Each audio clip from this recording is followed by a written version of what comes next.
আমরা 400-500 কিলোমিটার দূর থেকে আমরা ঢাকাতে সকালে পৌঁছেছি, একদিন আগে আসছি।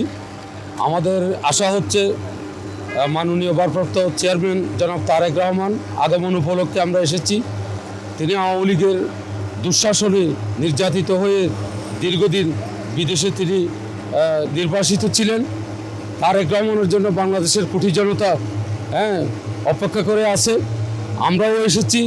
আমি 1994 সালে এই ছাত্রদলের ফর্ম করি।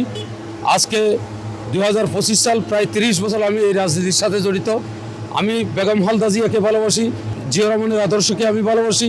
আমরা আনন্দ ভোগ করছি, আমাদের কোনো কষ্ট হচ্ছে না। আমরা দলকে ভালোবাসি, তারেক জিয়াকে ভালোবাসি, সেই জন্য আসছি।